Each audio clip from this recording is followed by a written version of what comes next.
Testing, testing, testing. 1, 2, 3.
Commissioner, can you hear us? Yeah, so it was actually, I explained your question about Kagan. Good, thank you.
Okay, welcome to the Public Service Commission's administrative meeting for January 15th, 2025. Item is approval of the minutes from our meeting of January 8th, 2025. Commissioner Sussman. Aye. Commissioner Barbe. Aye. Commissioner Richard. Aye. I vote aye. Morning, Mr. Chair. There are 3 items on today's consent agenda. Item number 1 and 2 are requests for certification of renewable energy facilities from Timber Mill Wind Farm and Collinwood Bioenergy LLC. Item number 3 is a request from Verizon and Stratus Networks, Inc. for approval of a joint interconnection agreement. Okay, regarding item 1, I move we approve the application and issue a renewable energy facility ID certification number, direct the applicant to establish a REC account with PJM GATS within 30 days of the certification, and direct the applicant to notify the commission within 30 days if any of the information in which the application is based has changed. Commissioner Sussman. Aye. Commissioner Barbe. Aye. Commissioner Richard. Aye. I vote aye. Item 2, I move we approve the application to issue a renewable energy facility ID certification number, direct the applicant to establish a REC account with PJM GATS within 30 days of the certification, and file an on-site and behind-the-meter generation report with the commission within 1 week of each recording of the generation data with GATS, and direct the company to notify the commission within 30 days if any of the information which the application was based has changed. Commissioner Sussman. Aye. Commissioner Barbe. Aye. Commissioner Richard. Aye. And regarding item 3, I move we approve the interconnection agreement 10 days after a 30-day comment period unless adverse comments are filed. Commissioner Sussman. Aye. Commissioner Barbe. Aye. Commissioner Richard. Aye. I vote aye. Item number 4 on the administrative agenda is a notice of discontinuance from AT&T Enterprises LLC and Teleport Communications America LLC.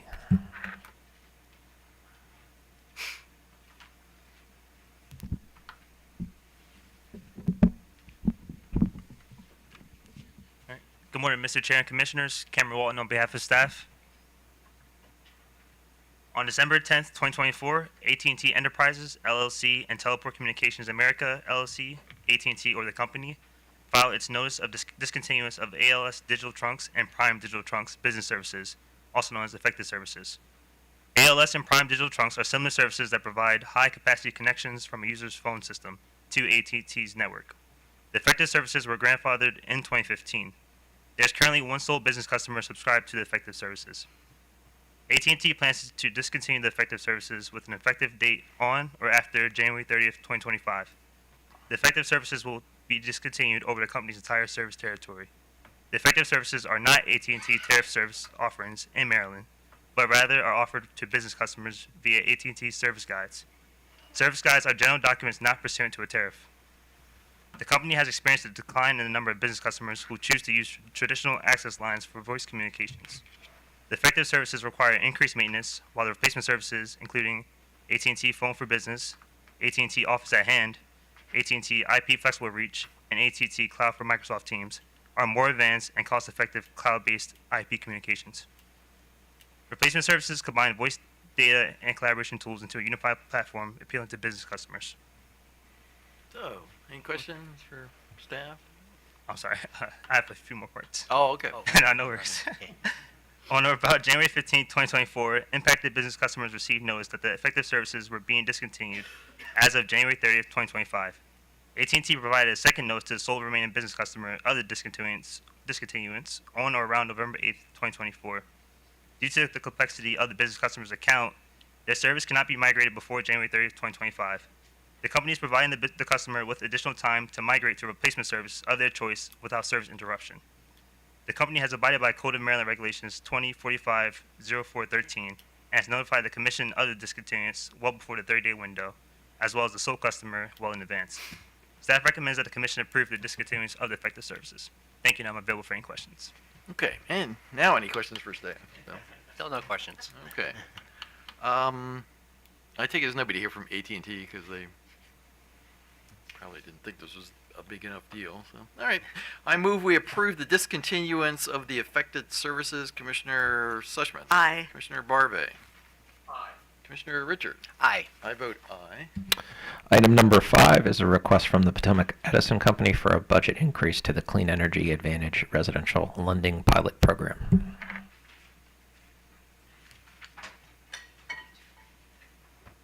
Good morning, Chair and Commissioners. Charles Herbert on behalf of staff. By letter dated December 18, 2024, the Potomac Edison Company filed a request for budget increase to the Clean Energy Advantage Residential Lending Pilot Program, CEA. In order number 89855, the Commission approved the CEA pilot program as proposed by the Maryland Clean Energy Center, or MCEC, and the Montgomery County Green Bank, or MCGB, thereby granting $2.9 million in Empower funds for the CEA pilot program to be allocated across the Empower utilities. In order number 90919, the Commission approved a request from the Finance Work Group to extend the CEA pilot program through December 31st, 2025, and directed the Finance Work Group to file a report providing recommendations on the best use of the CEA pilot program's remaining budget for reaching limited income and credit challenged customers. In order number 91214, the Commission approved the recommendations and requests by MCEC in the Finance Work Group report filed on May 3rd, 2024. Specifically, MCEC requested to utilize the remaining budgeted loan loss reserve to cover projected administrative costs for the pilot extension period. utilize $500,000 of the remaining budget to lower the credit score threshold from 640 to 580. This would require an increase in the loan loss reserve from 6% currently to at least 10%. Additionally, there would be a need for an increase in the recovery percentage required in the event of a loan default from 80% currently to 90%. And third, utilize the remaining budget to increase the cap on loans from the current $35,000 to $50,000. As a result of the recent changes to the CEA pilot program, PE has realized program participation and financing approvals beyond what was expected, especially regarding geothermal heat pump projects in the third quarter of 2024. Due to these unexpected increases, PE has exhausted its CEA budget. So that PE may resume its implementation of the CEA program for the remainder of the authorized period to end on December 31st, 2025, the company has requested to draw $177,474 from its Program Investigation Design and Development, or PID budget, of which 63% would be allocated to the interest rate buy-down, while 37% would be allocated toward the loan loss reserve. Upon reviewing the company's filings, staff has concluded that PE's requested budgetary increase of $177,474 to resume its implementation of the CEA program is a prudent use of the PID budget, since it will allow the company to continue to compile information about the program in its service territory through December 31st, 2025. Accordingly, staff recommends that the commission approve the budget increase. Thank you, and we are available for questions. So, any questions for staff? Okay. OPC. Good morning, Mr. Chairman and Commissioners. Nicole Zeichner on behalf of the Office of People's Counsel. OPC supports PE's request to reallocate $177,474 from its PID budget to its CEA pilot program budget. We understand that the increased loan cap for the geothermal pilot projects expended funds quicker than expected, and we do support that this pilot begin accepting applications as soon as possible, just to continue with program momentum and provide services to customers. And I'm available for any questions. Any questions for OPC? Okay, Thank you. Potomac Edison. Good morning, Chair and Commissioners. Jessica Reba on behalf of Potomac Edison. Thank you for hearing this item so expeditiously. Thanks to staff and OPC for their support. I don't have anything to add. I'm flying solo, but I can try to answer any questions if you have them. So, any questions? Oh, Commissioner Richard. Thank you, Ms. Reba. And you said you're flying solo today, so maybe you don't have the experts. So no worries if you don't know some of the details. But I've been long time interested in these green bank concepts, and very pleased that we've included that in the Empower program. Can you just give me an update on how the program is doing? You say that the geothermal has been really popular. Are we also reaching out to to expand to make sure that some of the HVAC systems, some of the other more expensive renovations that are needed for energy efficiency, are they being taken advantage by participants? So my understanding is they are, and the continuation through this year will allow for that now that MCEC and MCGB have discontinued geothermal projects as eligible. That was a big reason why Potomac Edison exhausted its funds ahead of time. As you heard, we had one contractor that really ran with the opportunity and had quite a few people sign up. So the hope is that now that those are excluded, the funds will go more toward exactly the type of projects that you're talking about, and specifically more towards the low and moderate income customers that this was originally intended for. Okay, that's good to hear. I love geothermal, but I just wanted to make sure that Yeah. we were, looking at all the different uses out there, and particularly for the moderate to low income. About how many people are participating right now? Do you have that number? I'm just kind of curious the scope, the breadth of the program. I don't. Sorry, I know it would have been in our last semi-annual report. I don't have those exact numbers. I know we had, when we exhausted funds, I believe we had, I want to say 6 projects that were in the pipeline at that time. 4 of them were geothermal. The other 2 projects were diverted to other funding sources by MCEC. But I don't have the exact project numbers on hand, sorry. Okay, that's fine. And again, no worries if catching you by surprise. But I'm also interested. We did, I believe, lower the credit rating requirement. Do you know, has that been successful? Have we been able to pull in more participants after doing that? I don't know. I don't know if staff would have more overall information on that. I don't, specific to Potomac Edison service territory, but I know that was a program-wide change for all utilities. I don't know. Okay, sorry. that's fine. Well, thank you. Sorry to No. surprise you with questions. I am interested in the certainly program. expect that was part of the driver for, in addition to the geothermal, was the lowering of the credit score, because that increased the interest buy downs that we had to cover as Perfect. well. Yeah. Well, thank you. I appreciate the, Sure. the answers. Thank you, Mr. Chair. Anybody else? Okay, with that, I move we approve the budget request. Commissioner Sussman. Aye. Commissioner Barbe. Aye. Commissioner Richard. Aye. I vote aye. Item number 6 is a request from Delmarva Power and Light Company to waive distribution rates.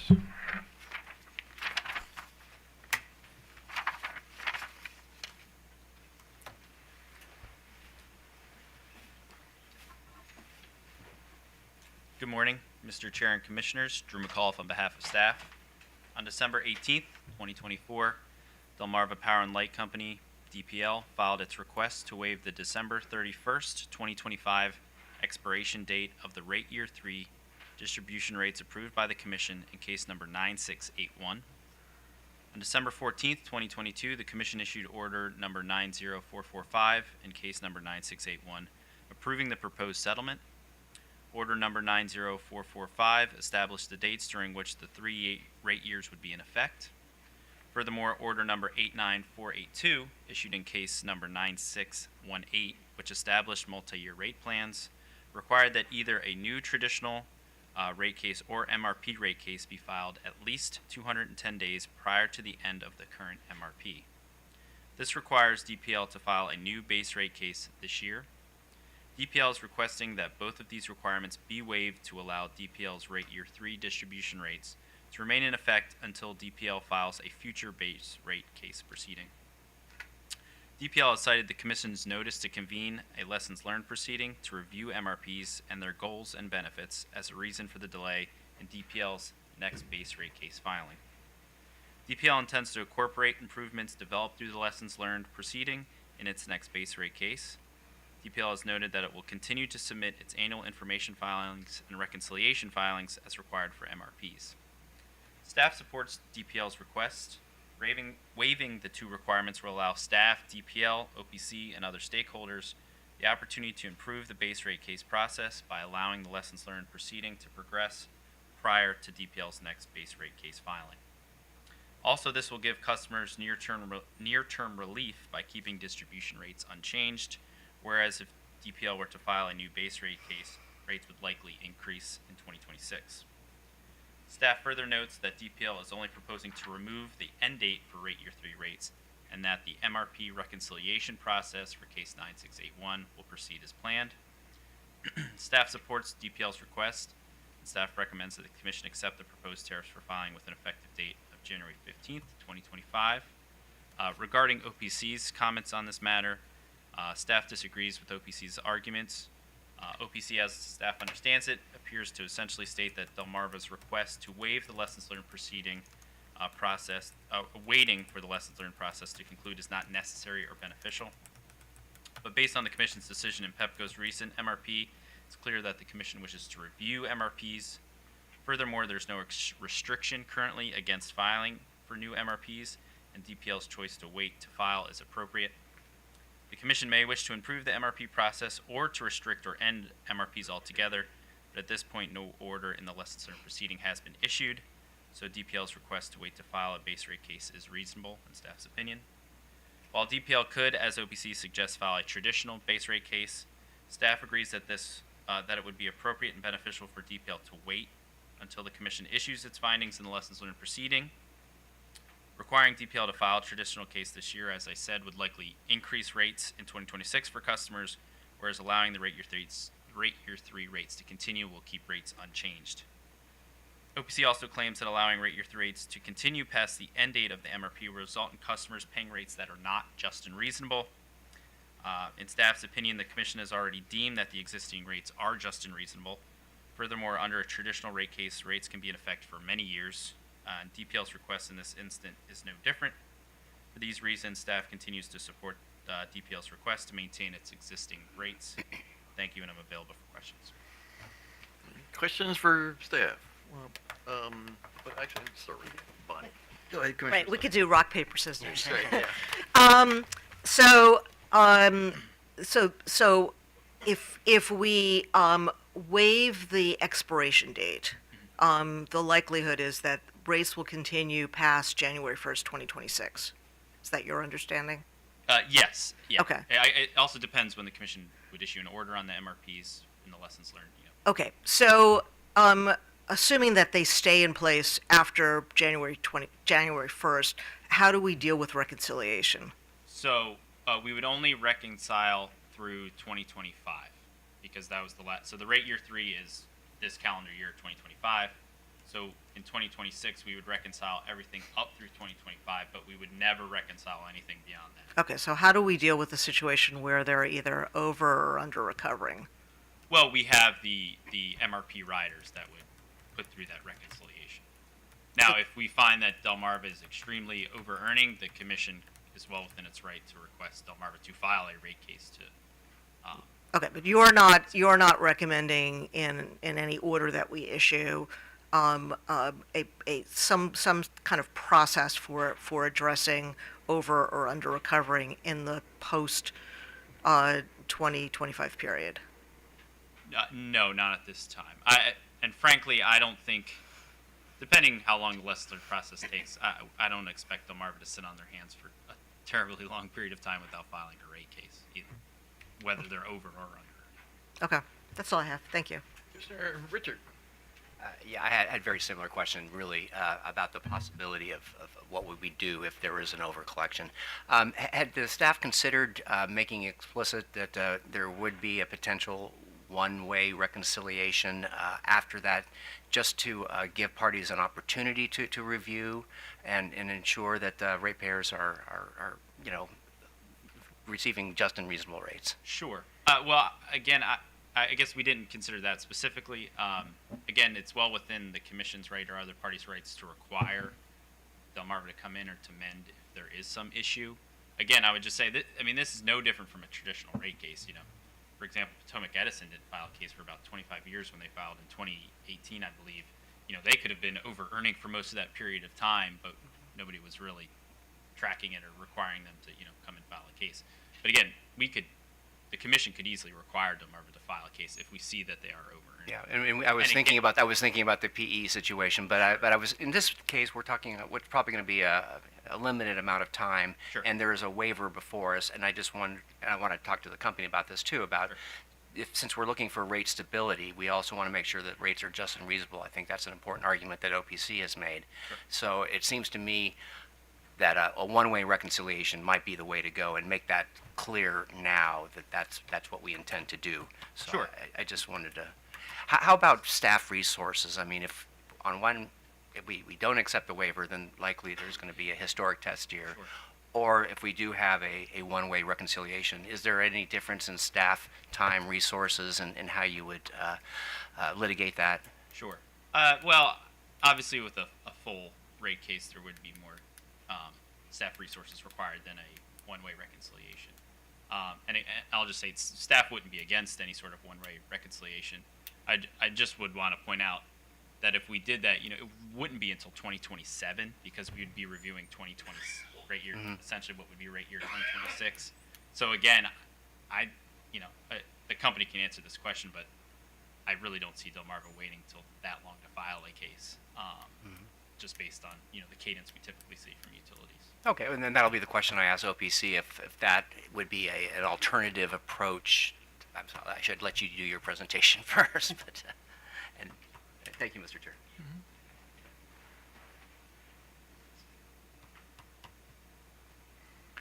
So, I actually was around when we had rate decrease requests, and they were triggered by a complaint filed by OPC, who had done all the checking of the numbers. Now, this is back in the days when we had just traditional rate cases before MRPs existed. So I guess two questions. One, so staff is going to be monitoring the cost and revenues of the company, and if, even though you don't expect this to happen, but hypothetically, if they were over earning, then walk me through what staff would do at that point. Well, I guess it depends. I mean, I should also say there's nothing against the utility over earning as well. I mean, it's that this does happen currently, whether they file an MRP or a traditional case. But again, if we feel that it's an egregious level of over earning, again, we could file something with the commission stating, hey, we think you should recommend that Delmarva file a case because their rates seem to be too high, for example. And again, they're still going to be filing the annual information filings. We get earned return reports from, I know all the Exelon utilities at least. So, as I mentioned the last time this happened, which was 30 years ago, 40 years ago, whenever, we only had the traditional rate case situation. Sure. So I'm assuming that the MRP, because of the use of forecasted spending plans and things like that, makes that analysis a lot more complicated. Is staff feel confident enough that the information you get would allow you to do this, review of what's going on so that we can,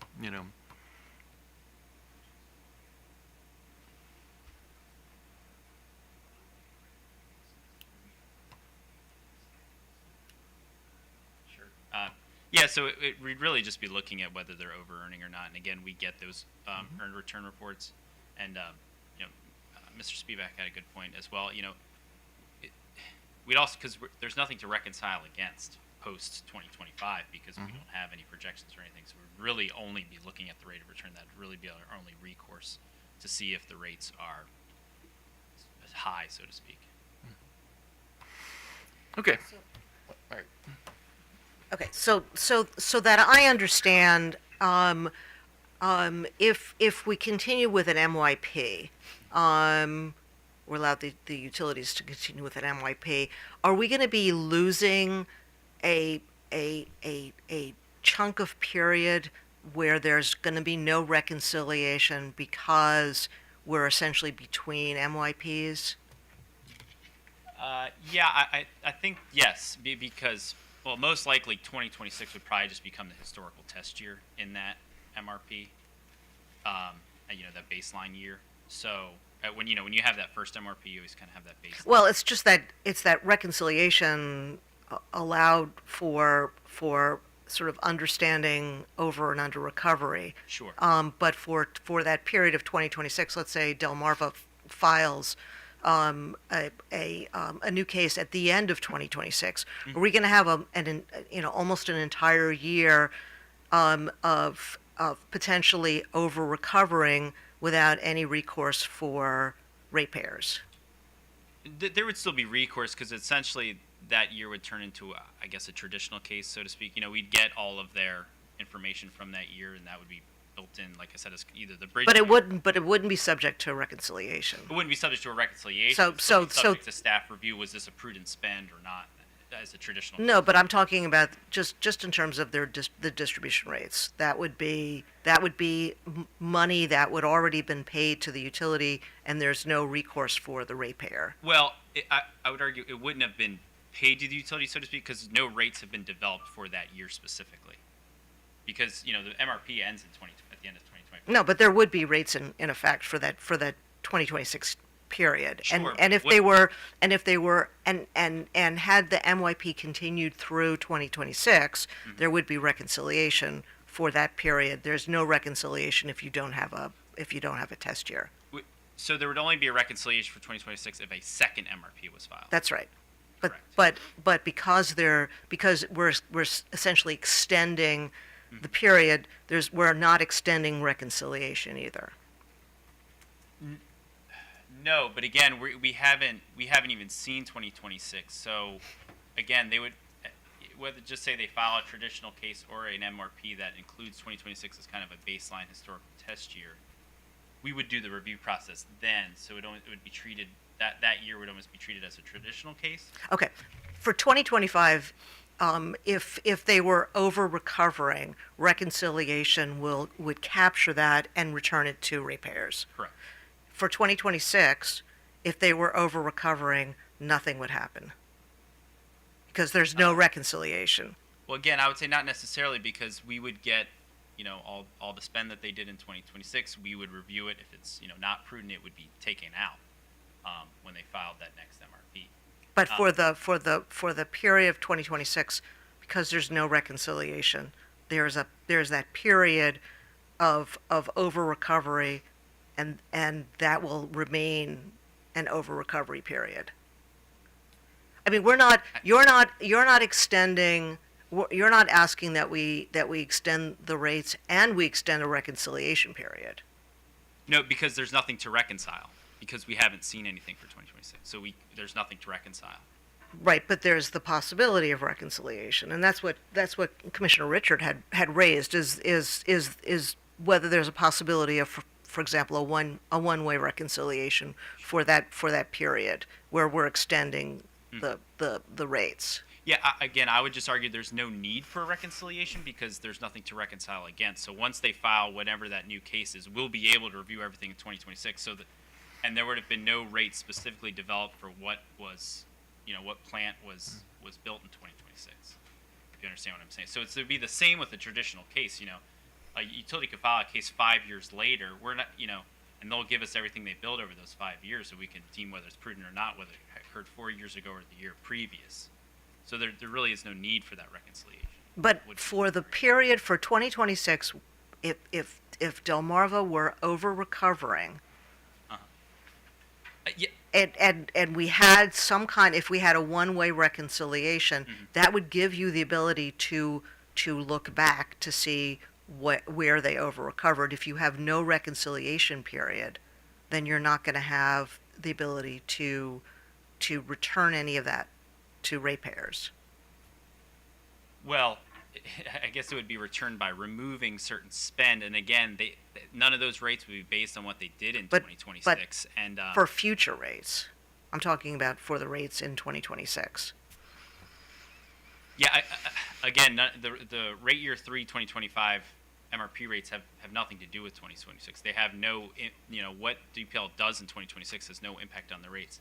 And I should say it again, utilities can over-earn. I mean, it's not, there's no law that they're not, or regulation that they cannot over-earn. They can over-earn and under-earn. Well, I understand, but reconciliation is there as protection for both the utility and for the ratepayer. That's missing in 2026. Wait. Once we allow for these rates to continue.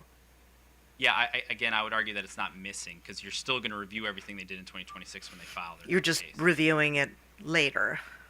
Sure, which is what we do for every historical test. Okay. All right. That's all I have. Okay. Excuse me. Sure. I would like to just add, you're just reviewing it later, but you're reviewing it later anyway. If the MRP was actually continuing in that, you would not do that review until 2027 at the earliest, covering 2026. So, I mean, and again, as Mr. McCullough said, you're only reconciling, you don't have any base to reconcile against during 2026. Remember, when you did the MRP, you had a large amount, you had a very large exposure to the whole budget. And you're reconciling, within an MRP context, you're reconciling against all of that, not just whether they got to, earn more than their authorized rate of return. Okay. So what you're suggesting is we don't need to build into this any kind of reconciliation, sort of a temporary reconciliation to deal with the temporary extension of distribution rates. That's correct, Okay. Commissioner. And again, if you were in a strictly historic test year framework, you would have no reconciliation. The only thing you would have is the situation the chair mentioned earlier, where OPC or staff or even the commission could conceivably initiate a rate case or ask that a rate case be filed based on the idea that they're over-earning against their authorized rate of return. That's a very unusual thing to happen even when it was, even when we were under the historical test year framework. As Chair noted, I mean, it's something that has happened maybe once in the 40 years that he's been in this business. It does not happen that often. So, I mean, I would also point out that if the commission does, as OPC suggests, and require them to essentially either file a new MRP or a historic test year rate case this year, the result is in all probability going to be a rate increase. It is very unusual. It's mostly that I don't want this period of time to reflect a situation that we can't look to, and that you can't look to in terms of determining whether over recovery or under recovery happened. Well, the thing is, the only over or under recovery that can happen is against the utility's authorized rate of return. And that is, I mean, we will be looking at that.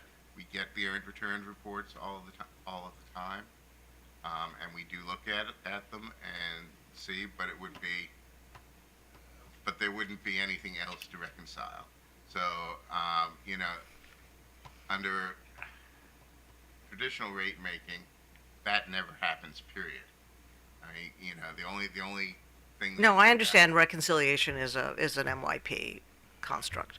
And, if you are going to, at some point, for example, decide that you do not want to do MRPs further, then you are at some point going to have to eliminate that construct. Okay. All right. Thank you.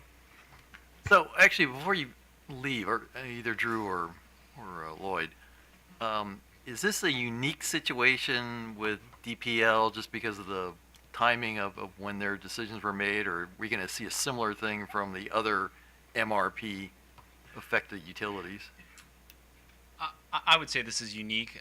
We definitely wouldn't. Well, we shouldn't see it from BG since they just had their second MRP. As the commission's well aware, Pepco only got 1 year of rates, so they may possibly request some sort of. Yeah, we haven't had any discussions. I guess that maybe Delmarva can answer for Pepco as well. But yeah, that would really Pepco was a possibility. I guess it would be my answer. Okay. All right. OPC. Thank you, Your Honor. Good morning, Chair Hoover and Commissioners. Michael Sammartino on behalf of the Office of People's Counsel. You have our comments before you, and I had some prepared remarks, but I'm going to take just a couple minutes to respond to staff. Particularly, staff appears to be conflating the rate set under an MRP with a stated rate. The rates there's a huge difference. MRP rates are set based on forecasted data specific to a fixed and defined period of time, and the justness and reasonableness of those rates are contingent on the opportunity for reconciliation. A stated rate, which uses actual data from a historic test year that's roughly contemporaneous to when the utility files, is it basically approximates what the utility's actual cost of service and what the revenue requirement is to ensure their authorized rate of return is on the date that the rate goes into effect. So the argument that there's really no difference in effect between extending the duration of a rate set under an MRP and to a stated rate that just remains in effect until a utility comes to file, the premise doesn't really, frankly, make sense to me. There's, I think, it's important to keep in mind the premise and the reason for Delmarva's request here. The company, wants to reduce the regulatory risk of its, filing a subsequent MRP. It's clear from the company's pleadings in the lessons learned process that the company does have a preference for MRPs to continue. And, while our office is on the record, disagreeing with that, the mere preference to operate under one type of regulatory regime shouldn't be a basis to afford the company special treatment and to take extraordinary measures that would reduce the company's regulatory risk. Apart from the company's own preference under the rate-making regime it wishes to operate under, nothing inhibits Delmarva from preparing and filing a standard historic test year case or another multi-year rate plan by the 210-day deadline established under Order Number 89482. The company doesn't need to observe the outcome of the lessons learned proceeding to prepare and file a standard rate case. It's unclear to OPC how waiving requirements would afford, waiving the company's opportunity, requirement to file we're unclear what improvements to the base rate case process might be made through the lessons learned proceeding that would affect what the company ultimately comes in to file, beyond reducing the company's, the possibility that the company's MRP filing might not be approved. The company, by filing its MRP in 2022 and, through the commission's order authorizing it, the company agreed to the condition that it must file a rate case this year. The company should be held accountable to that condition. Denying Delmarva's waiver request is not prejudicial. The company has known it will need to file a rate case for a number of years, and the company has had ample time to prepare a rate case for filing by the deadline before its year 3 rates are set to expire. There's a couple other points I can make about how postponing consideration of Delmarva's rates might, they undermine the consumer protection aspect of requiring a periodic review of the company's rates. And then, there's also the absence of any data that staff or OPC or the commission have available to gauge whether rates that were forecasted rates set in and proposed and set in 2022 will remain just and reasonable for an indefinite period starting on January 1st, 2026. Without evidence supporting the justice and reasonableness of the company's rates on and after January 1st, the mere possibility that Delmarva's rates may not be just and reasonable warrants denying the company's waiver request. And with that, I'm happy to answer any questions that you may have. So, questions for OPC? Commissioner Richard. Yes, thank you. Just you've considered your position. There's also the other side that there's a lot of time and resources that go into executing a rate case. Given that there might be just a short period of time until we actually have a decision made, and depending on which direction, what's in that decision on MYPs, did you factor that into your consideration as to the cost, time, resources versus maybe just doing it once with a waiver? Yes, we did, Your Honor. I think we've known that Delmarva was going to would have to come into file this year. So we're prepared for a rate case that's filed this year. With respect to whether Delmarva might file a few months later, depending on when an order in the lessons learned proceeding is issued.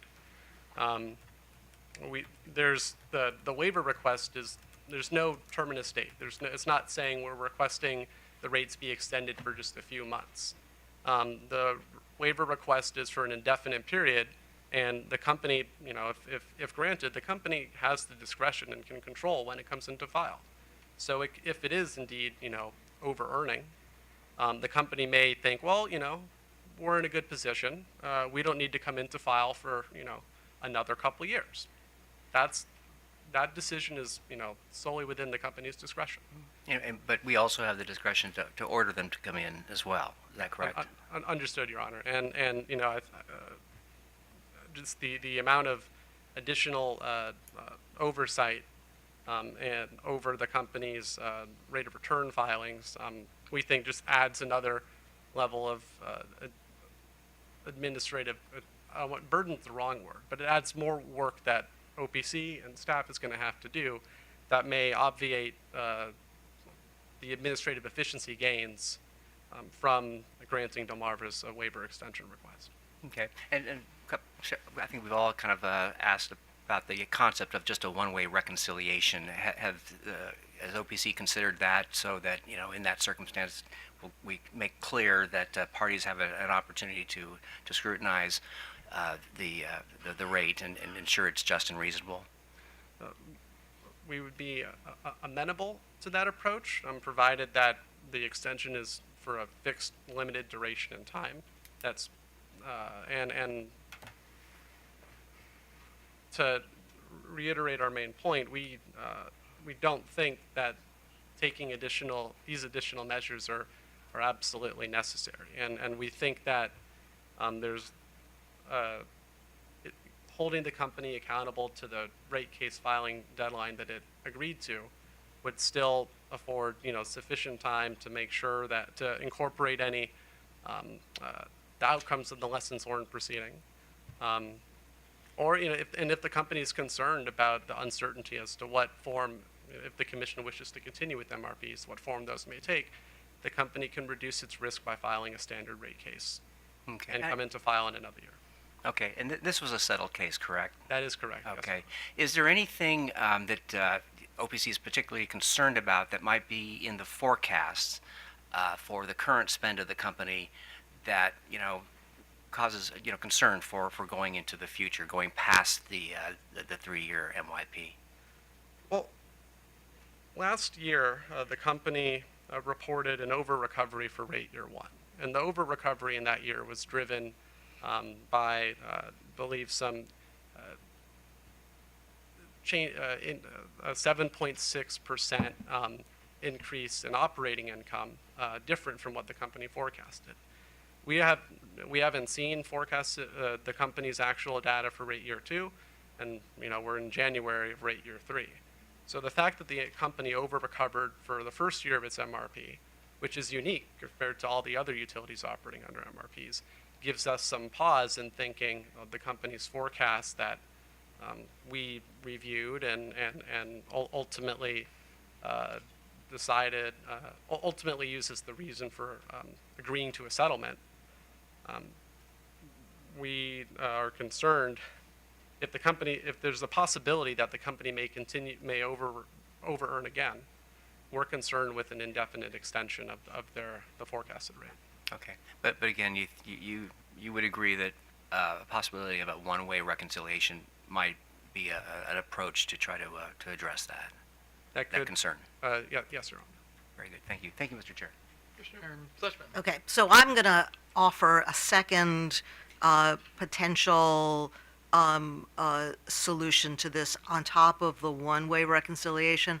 I understand your concern about having these rates continue on indefinitely. Would it make sense for us to put a limit on the waiver, 6 months or a year? I mean, the part of the reason for the waiver is because of the lessons learned proceeding that's coming up, and so the concern of having the company file for a rate proceeding without knowing what's coming out of the lessons learned process. So would it make sense to have both the protection of the reconciliation, the one-way reconciliation to address over-earning during that period, and then also having a limit that we can revisit to the extent that there are other factors that come up, but at least have in place a period, so we extend it for 6 months or a year. Would that make sense? That'd be a better approach than what the company has proposed. Would you have a suggestion on how long? And I'm sure I'm going to ask Ms. Curry the same question. But what would make sense? Because I understand the concern about having rates that are too high going on indefinitely, and so having a cap of a period in which the company would then have to file for a rate case. Well, I think that the duration of the duration of the waiver request would have to factor in the statutorily designated period in which the commission is authorized and required to. That's kind of why I was asking that. So Yeah, I don't know if I can give an answer to that question offhand. Okay. I'd like to point out in the commission did grant a finite, rate 3 extension to Potomac Electric Power Company after staff requested postponement of the consideration of their second MRP, and that waiver, that extension was limited to I think just like maybe 4 or 5 months at the most. Okay. Mr. McCullough, do you have a recommendation on timing? Do you have a sense of how this could work if we did have some cutoff date? It would really depend on when the lessons learned proceeding concludes as well. Obviously, that would have a big impact. I'm not sure if I don't recall if there's a schedule off the top of my head when, say, an order is due to be filed. So, but yeah, I would agree. The deferral would be from, I guess, the 210 days that the commission established for when the company needs to file a case when they have a MRP. So that would be, I guess just a couple months from now that the waiver would kick in. So just say if you did 6 months, I think that would take us to late fall, early winter of this year. So that, just to give you kind of an idea of the timing. Okay, so maybe 6 months. And like you said, we need to review it again. Obviously, we could do Right. that as well. Yeah, but Okay. staff would be fine with a stated period of the waiver. Okay, thank you. So, any other questions for OPC? So, actually, before we turn to Delmarva, though, I want to give staff a chance to respond to Oh, okay. OPC's response to your Sure. opposition to their thing. Thank you. Appreciate it. Just a couple things. So we heard about stated rates. I frankly, that there's no defined term for a stated rate. I'm not sure what the difference is. In an MRP, there is a stated rate, a distribution rate, and the reconciliation actually impacts a rider. So the distribution rate is what it is. So,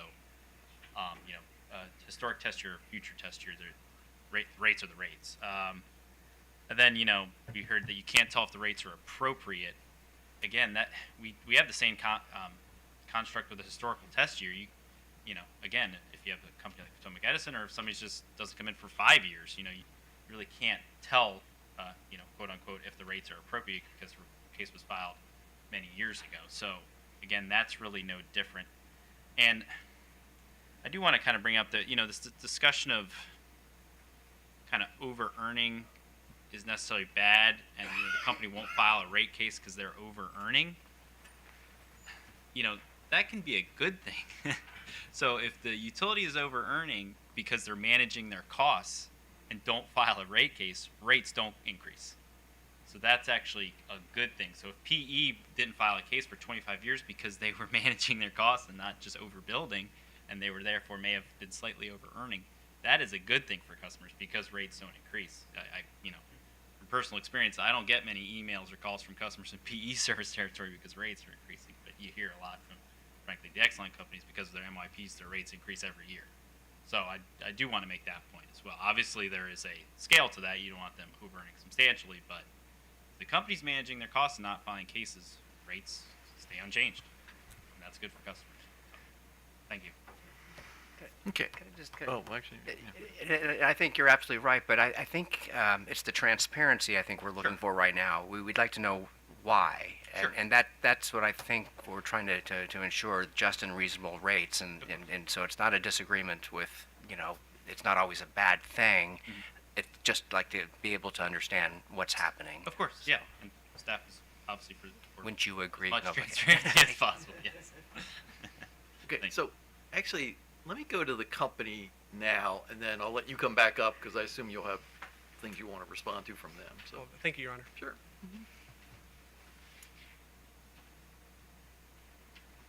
Good morning, Chair, Commissioners.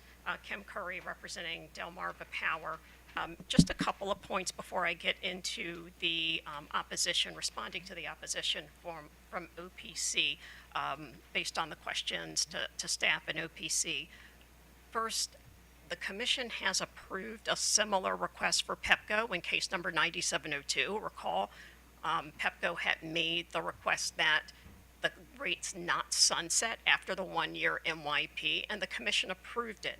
Not only that, OPC supported that request for clarification. And in fact, in their request for clarification, they said, we asked the commission to clarify that the rate authorized in that order remains in place indefinitely and that PEPCO retains the right to file a subsequent base rate case at the time of its choosing rather than a specified date. So the relief we're asking here for Delmarva, OPC agreed with in the PEPCO context.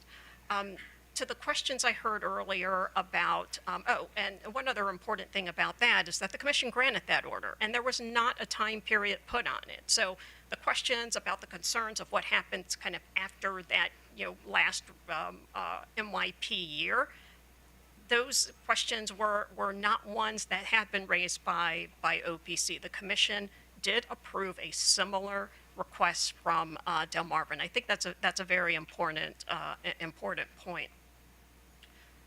Also, to the request, I believe it was by Commissioner Suchman about limiting the extension. Again, that was not done in PEPCO. But two, there's really no need to do that. The concerns that the commission is raising, you've talked about earlier today. If there is a concern that there's evidence that the rates are no longer just and reasonable, there is a process that staff, OPC can ask that the commission compel us to file a rate case. So there is that protection. There's no need for an additional limitations on the length of this waiver. On the one-way reconciliation, and what I understand that to be, Commissioner Richard, is you are asking for if there is an over-collection that we return that to customers, and if there's an under-collection, there is no recovery from customers. I just want to make sure I'm understanding your request for a one-way reconciliation appropriately. We would disagree with that. That's not the model that the commission has put forth in the pilot order. They had a very specific process for reconciliations as to what if there's an over or under collection position. So there is a process for doing that today, and that's what that process is. But as I mentioned earlier, we do not need to try to address that question in this context, because again, if there is a concern about our rates, we can be asked to come in and we could be made to file a rate case. So I'm going to turn now to addressing OPC's opposition. One point of clarification, in Delmarva's comments, we did not say we're going to wait until the conclusion of the MYP lessons learned proceeding, because frankly, we do not know how long that's going to be. So I cannot sit here today and guarantee I can wait that long. But what we did say in our comments or in our request was that we would observe and we would monitor that lessons learned process. Maybe there's some ideas that come out that look like they're gaining some traction that we might want to explore. So that's the reason why we want to take a step back and monitor that process and see what comes out of that. OPC makes two arguments in their opposition to our filing. The first argument is they say it's unnecessary. Just to reiterate, one of the reasons that we mentioned in our request was administrative efficiency. We want to be mindful of the increased workload that come with litigating a rate case. We've heard that from parties on multiple occasions. There are resource constraints in litigating rate cases. Just by way of example, in case number 9702 for PEPCO, staff and one of the interveners, AOBA, asked to delay that MYP due to resource constraints. In 9702, again, OPC had, when we filed the request, a similar request, when PEPCO filed a similar request for an extension of the last year of their, or the only year of their MYP, OPC agreed with that extension. And one of the reasons they mentioned was that it would unduly burden the parties involved in order to file a rate case in a short period of time. So we've heard from the parties that there's concerns about the increased burden that comes with, or the perceived increased burden that comes with litigating a rate case. We're trying to be responsive to that, so we are a little surprised that OPC's position is to want to compel us to file a rate case this year. I talked about earlier about 9702, how the commission has already considered a similar request and approved it. Another thing that OPC mentions in their opposition is that they say the commission does not need to waive the expiration of the rate year rates because the company has enough time to prepare a historic test year filing by June 4th. Basically, what they're saying there is, we do have the option, of course, to file a MYP. That would be due, and we would have to file that in March. What OPC is recommending is, there's no need for the waiver because you can file a historic test year in June, and that gives you a little bit of headroom and delay in filing your rate case. But we disagree with this contention because OPC is eliminating the flexibility that we have by law today to file an MYP. So their push or their proposal to say, hey, just file a historic test year is inconsistent with the rights we have under the law. And the laws I'm referring to there is in order number 89482, the commission held that it does not have the statutory authority to prevent a utility from filing an MYP. The Public Utilities article in section 4204 recognizes, and this is the section talking about the suspensions in rate cases, recognizes alternative forms of rate making, which would include MYPs. And then finally, going back to case number 9702, where the commission granted the same relief, in that order on PEPCO's rate case, the commission said PEPCO can file an MYP. You said the form of the company's next rate case can be of its choosing, as long as it's accompanied by a historic test year. So by OPC saying that Delmarva can wait until June 4th to file its historic test year, it eliminates that discretion that and flexibility that the company has today to file an MYP or a historic test year. The second argument we did talk about a little bit the commission talked a little bit about that with staff and OPC, and that's the argument that continuation of the rate year 3 rates have not been demonstrated to be just and reasonable as of January 1st, 2026. It's well-established law that rates that are approved by the commission remain in effect until a subsequent order of the commission. Delmarva's rate year 3 rates have been approved as being in the public interest. Those were rates that were the product of a settlement, and the commission found that that settlement was in the public interest. So if those rates are in the public interest, they should be viewed as just and reasonable and should be continued to be viewed that way unless somebody makes an argument otherwise. OPC has made the argument that they do have a concern in 2026 that maybe the rates are unjust and unreasonable, but at this point that's speculative. We don't know what the rates are or what the position of the company is going to be in 2026. So any opinion as to whether our rates are too high or too low in their estimation is speculative at this point. Another point that I want to highlight from the conversation with staff is, in a traditional case, a utility does not have to come back and continually justify the justness and reasonableness of their rates. But that is what OPC appears to be asking here. And so that's something that's not been required in the traditional context, and there's no precedent for requiring that here. A couple other points on this topic, just pointing out some contradictory statements from OPC in the position they're taking today versus what they have said in the lessons learned proceeding. specifically in response to questioning from Commissioner Richard to OPC Counsel, Mr. San Martino. It was along the lines, or was a questioning about if the commission were to cease doing MYPs, what would be the process to transition from them?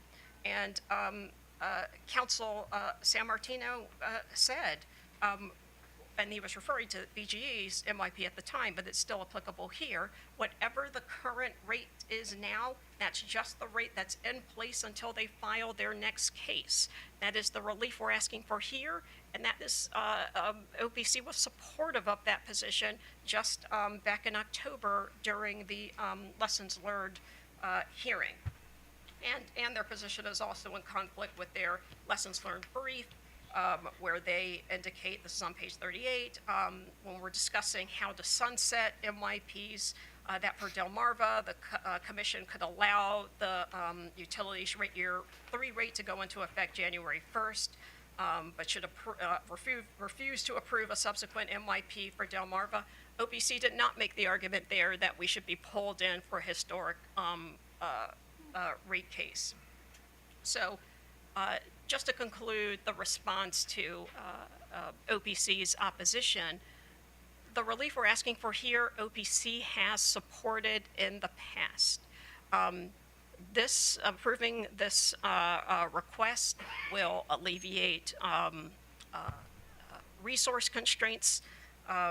It's also consistent with what the commission has already approved in 9702. And the concerns that they've raised and the commission has raised today about, the injustice and unreasonableness of rates can be handled through a process that is available today, which is they could file a complaint. And I'm open and available for questions. So, questions for Pepco or Delmarva? Mr. Richard. Yeah, thank you, Ms. Curry. I guess I'm just trying to approach this, that this is a request for a waiver. You speak of precedent. I just wanted to just ask you a little about that. We're in the midst of a pilot, and we're moving through a part of that pilot that's the lessons learned and a determination of what MYPs may look like in the future. So I just, as far as, and your company is not one of the pilot companies.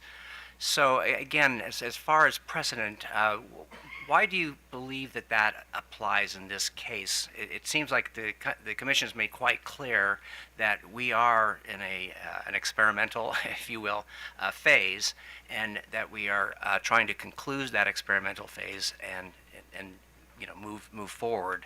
But in the meantime, you are here asking for a waiver. So why is it, one precedent, and why is it unreasonable that we might want to have some kind of a process to determine in this waiver period that rates are just and reasonable?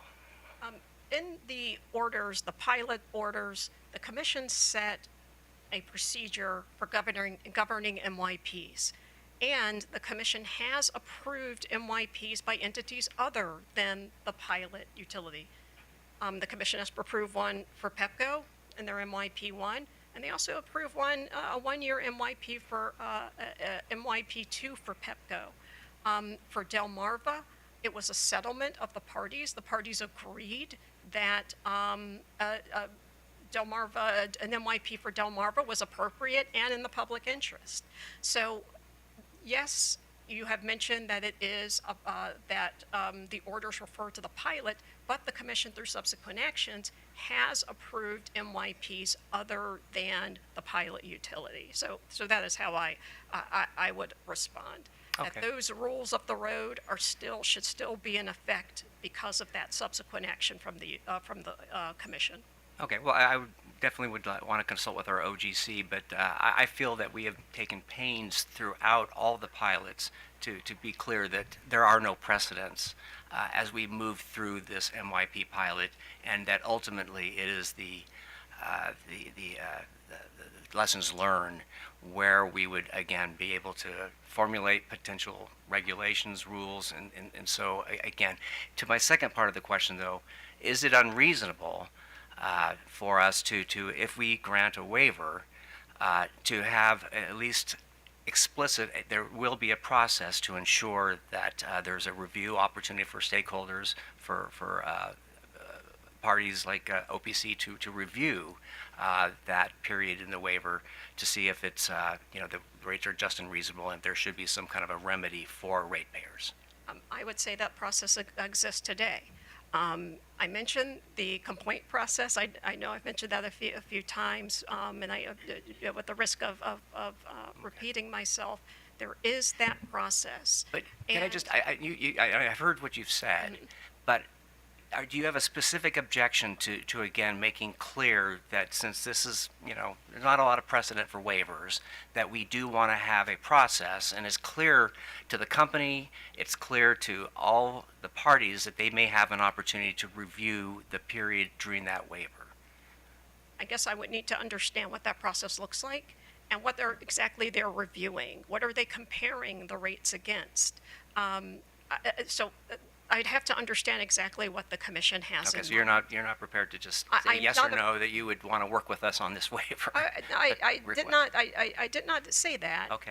It was. I need to before I commit to date. I would need to understand what that process looks like, because I can't conceive of how it would, because there is no point of comparison. So I don't know if the expectation is that after at the end of 2026 there's some comparison to a prior period.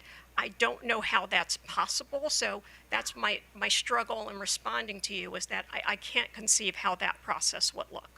Okay, well, that worries me about granting a waiver then, if we can't, have at least something, we can state clearly that there's an intent to review to make sure these rates are just and reasonable. So The anyway. intent to review is that there are ROR reports that we file that everyone will have access to, staff, OPC, anyone will have access to that, and they can determine if we're over-earning or not. So that is the process that exists right now, and that's the process that I can understand, and just because it's something that exists today.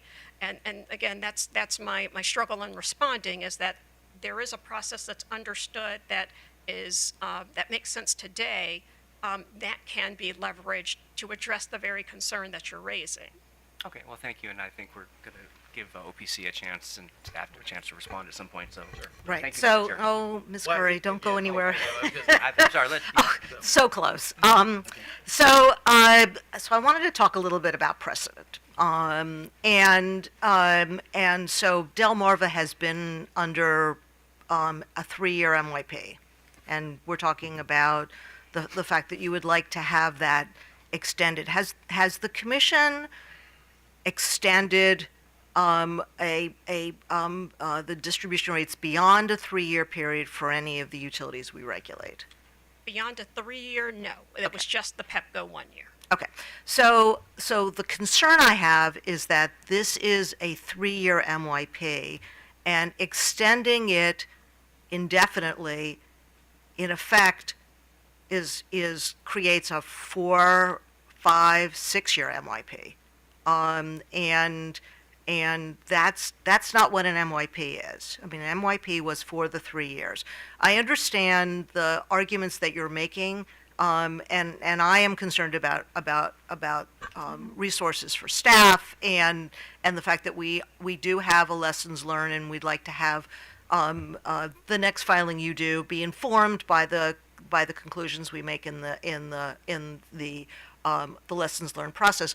But there is no precedent that for allowing a 3-year MYP to effectively extend to a 4-year MYP, and that's the concern that I have, and where you have no mechanisms in place to protect customers and utilities, sort of creates this situation where the guardrails are gone, and then it just sort of continues on until we step in and say, Delmarva, you have to appear before us where staff has to use resources to make a determination about whether you're over earning, and I'd like to avoid that situation too. So that's kind of what Commissioner Richard was asking.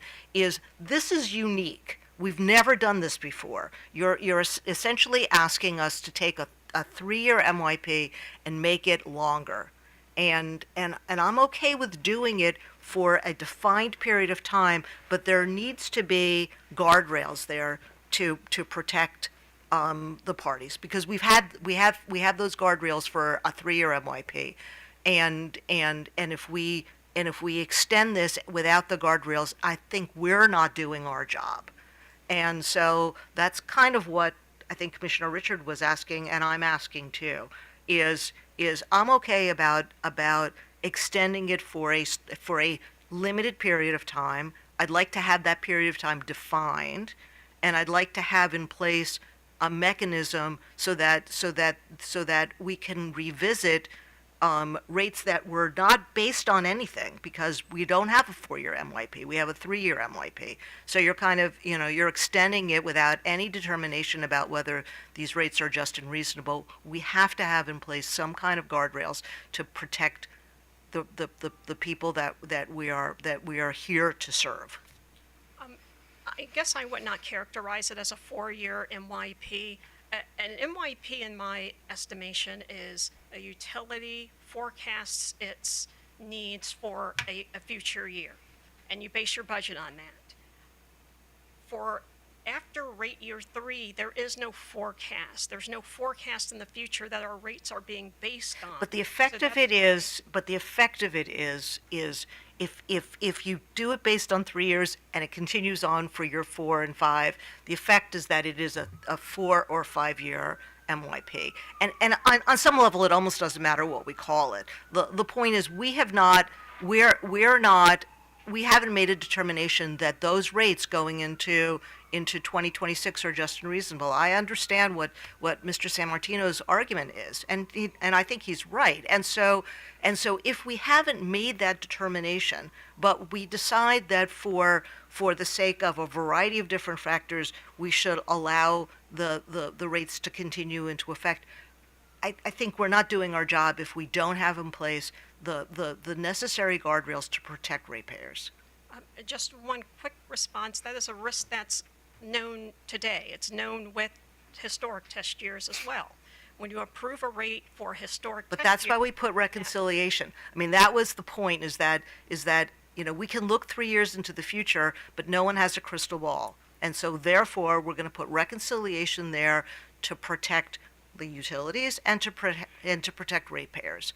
And so, if we have in place, an extension of these rates without any protections, because those guardrails are gone, the reconciliation is gone if we extend it beyond 2026. That's the concern I have. And I understand Mr. McAuliffe says, well, we can always come back and look at it, but I want those protections in place at the moment that the rates continue into effect. And that's, I think, the value in having reconciliation and then a date that it ends, and you can come back to us and say, well, we're still not ready to file for a rate case, but we think we still would like to continue the rates that are in effect. And again, just going back to my struggle, I don't know what we would be reconciling against. There is no actual, what you reconcile for in an MYP is actuals versus budget. You're not going to have that on the out year. Well, I mean, and that's but we can't just throw up our hands and say, well, I guess we'll just continue on. And maybe we can figure out what to reconcile against. But without that, we can't. I don't think we're doing our job if we just say to Delmarva, you go ahead and continue to charge what you've been charging, and we'll deal with it at another point. I don't think we're doing what we need to do. And so I guess the question is, what can we do? And I think we're all in agreement that it's going to be for some short period of time until we get the lessons learned, and we can move forward. I'm trying to find a way to to give you the time that you need to be able to look at the lessons learned, to put the best foot forward when you come to us for a rate case, but then at the same time to protect ratepayers. My concern is the process will be arbitrary. If we're comparing it against some sort of, measurement, you said maybe we can get together and come up with that measurement is, that to me sounds, just standing here today, like it would just be in some type of arbitrary measure. So that's one of my concerns is. Then I don't know that we have any choice but to deny the request for an extension. I mean, because at least there we know what we're measuring against. If we don't know what we're measuring against, then I don't know how we can move forward in any way. Ms. O'Donnell, our Vice President of Regulatory, would like to say a few words. Good morning. Happy New Year. Happy New Year. I think we're hearing your feedback, and I'm sort of thinking on the fly, so just give me a second to sort of get my thoughts. So I shouldn't hold you to whatever you're No, committing. I didn't say Okay, that, okay. no. But I think in terms of a measurement, the rate of return reports that we file quarterly, while they are backward-looking for the last 3 months, they do compare our earned rate of return to the currently authorized rate of return. So I think that would be your measurement point, since we don't have and this is what Mr. McAuliffe went into, we don't have projections for 2026 that were provided, but you certainly have approved an ROE that was reasonable to measure us by. So I think you could track us that way through the rate of return reports, which we file quarterly, that are backwards looking. I don't think it would be a bad idea for you to track that as we go through 2026. And then we could, in our next rate case proceeding, deal with anything that seemed like an egregious over recovery. Okay, and it would be for a limited period of time, would you It would be be like the comfortable? bridge year between maybe the end of the MYP to when we file our next rate case, or something, if that's what you're Right, thinking. well, we could say 6 months, 8 months, and then if you need to extend it a little longer, we could do that. Mr. Sammartino, does that make sense to you, having that as the measurement?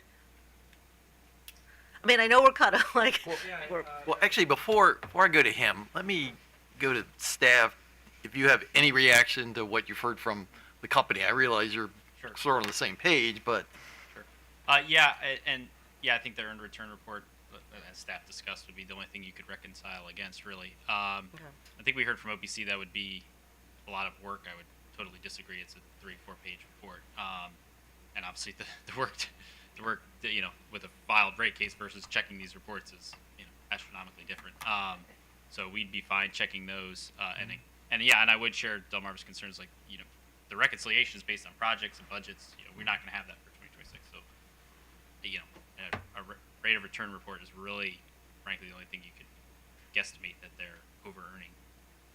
And I understand your questions, Commissioner Suchman. I guess staff is concerned that there's this fear that they will be over recovering to some substantial measure, because again, these rates for 2025 aren't going to have any projects for 2026, for 2027. yeah, so no, their no, costs I we would appreciate it. expect to increase. It's just, having the guardrails in. Sure. That's- And again, with the traditional test years, we don't have any guardrails either. So just I understand. okay. So before I move back to OPC, any other questions for Pepco or Delmarva?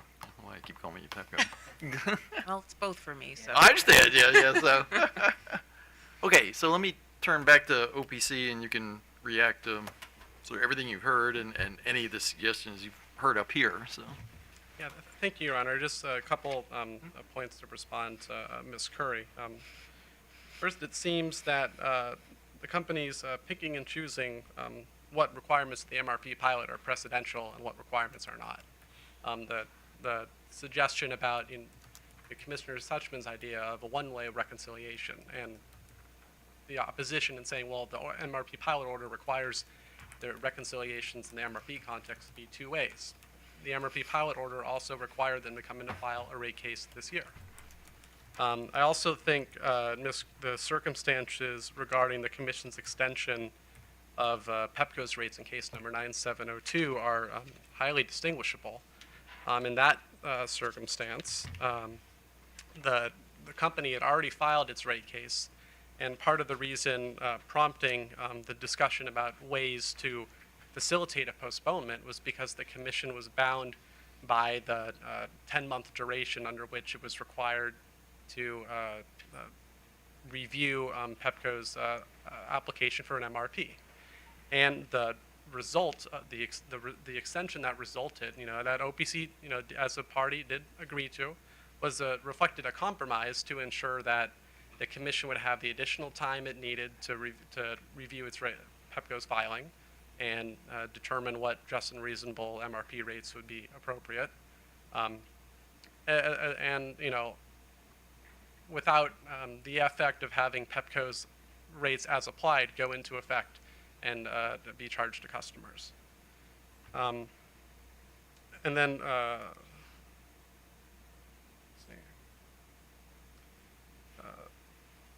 Counsel for Pepco also, Counsel for Delmarva, excuse me, points to some remarks, some back and forth that we engaged in the lessons learned proceeding. And all of the points that our position in the lessons learned proceeding with respect to when Delmarva was to come in to file, and what what a potential off-ramp could be for an MRP. We were under the assumption that Pepco would, or Delmarva would adhere to its commitment that it made when it filed its MRP application to come in for a rate case this year. There's been a lot of talk about how can we make this waiver request work, and I'd like to just roll back to what's the premise underlying their request. The company wants to incorporate some of the learnings from the lessons learned proceeding into its filing. And we understand that Commissioner Suchman expressed preference that if there's another subsequent filings may incorporate those learnings. But creating a whole new construct to facilitate that when we already have a mechanism in place, which would be the company just files a rate case like it agreed to. And we think that this is discussion here is largely about a solution that is searching for a very clear problem. There's no impediments to Pepco or to Delmarva being able to file this year.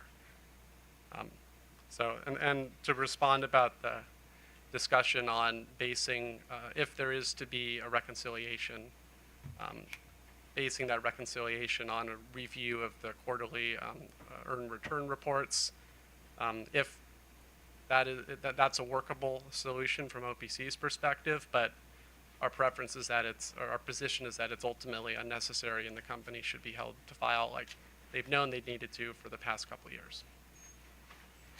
So, any questions? Okay, so let me give Pepco or Delmarva the last word, since they made the request for the waiver. So. No final comments. Okay. All right, so we're going to take this matter under advisement, and we'll get something out relatively soon, dealing with both the waiver request and any further actions we want to do. So. Item number 7 consists of revised tariff pages from Southern Maryland Electric Cooperative.